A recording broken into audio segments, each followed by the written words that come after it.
মুসলমানরা বলেছিল লড়কে লেঙ্গি পাকিস্তান, আমরা পাকিস্তান নেব। এই জন্য কি হয়েছিল, 1946 সালে ক্যালকাটা কিলিং হয়েছিল।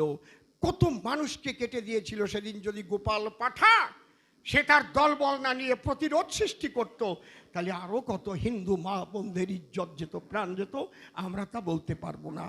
এইটুক বাংলা রেখেছিল বুদ্ধি করে যে মানুষটা, তার নাম কি, আমরা তাকে স্মরণ করি।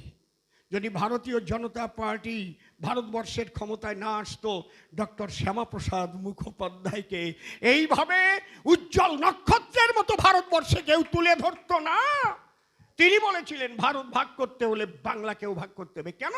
পুরো বাংলাটাই ওরা পাকিস্তান করতে চেয়েছিল। বলছিল কেন, এর একটা থিওরি ছিল যে কোনটা পাকিস্তান হবে, কোন রাজ্যটা, যে রাজ্যে মুসলিম সংখ্যাগরিষ্ঠ, এখানে বাংলায় মুসলিম সংখ্যাগরিষ্ঠ ছিল, পুরো বাংলা ওরা চাইল।